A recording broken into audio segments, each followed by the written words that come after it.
తెలంగాణ రైతులు దీన స్థితిని ఎదుర్కొంటున్నారు. అన్నదాతల పరిస్థితిని, రుణమాఫీ గురించి పార్లమెంట్లో కేంద్ర ఆర్థిక మంత్రి నిర్మలా సీతారామన్ లేవనెత్తారు. నిర్మలా సీతారామన్ వ్యాఖ్యలపై బీఆర్ఎస్ వర్కింగ్ ప్రెసిడెంట్ కేటీఆర్ స్పందించారు. రాష్ట్రంలోని రైతుల పరిస్థితిని ప్రస్తావించినందుకు ధన్యవాదాలు తెలిపారు. తెలంగాణలో 30% మంది రైతులకు రుణమాఫీ జరగలేదని కేటీఆర్ వివరించారు.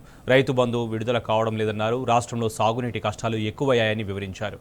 10 ఏళ్ల తర్వాత రాష్ట్రంలో నీటి కొరత ఏర్పడిందని వివరించారు. పంటకు పెట్టుబడి లేక, రైతు భరోసా విడుదల కాక సాగునీటి సంక్షోభంతో అన్నదాతల ఆత్మహత్యలు పెరుగుతున్నాయని తెలిపారు. రాష్ట్రంలో ఇంత జరుగుతున్నా స్థానిక బీజేపీ నేతలు మాత్రం స్పందించరని కేటీఆర్ విమర్శించారు. సీఎం రేవంత్ రెడ్డి వ్యక్తిగత సిబ్బందిలా వ్యవహరిస్తున్నారని మండిపడ్డారు.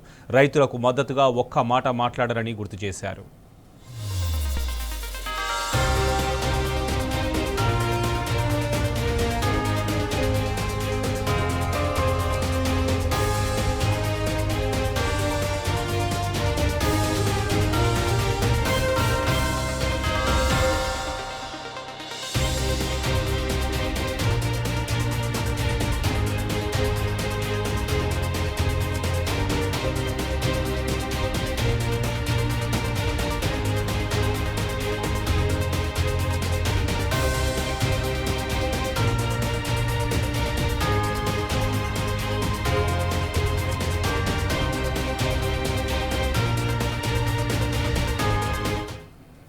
తెలంగాణ రైతులు దీన స్థితిని ఎదుర్కొంటున్నారు. అన్నదాతల పరిస్థితిని, రుణమాఫీ గురించి పార్లమెంట్లో కేంద్ర ఆర్థిక మంత్రి నిర్మలా సీతారామన్ లేవనెత్తారు. నిర్మలా సీతారామన్ వ్యాఖ్యలపై బీఆర్ఎస్ వర్కింగ్ ప్రెసిడెంట్ కేటీఆర్ స్పందించారు.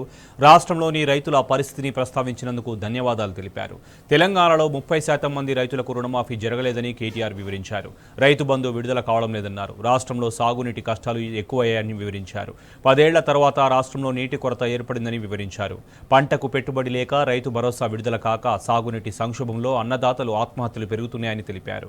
రాష్ట్రంలో ఇంత జరుగుతున్నా స్థానిక బీజేపీ నేతలు మాత్రం స్పందించరని కేటీఆర్ విమర్శించారు. సీఎం రేవంత్ రెడ్డి వ్యక్తిగత సిబ్బందిలా వ్యవహరిస్తున్నారని మండిపడ్డారు. రైతులకు మద్దతుగా ఒక్క మాట మాట్లాడరని గుర్తు చేశారు.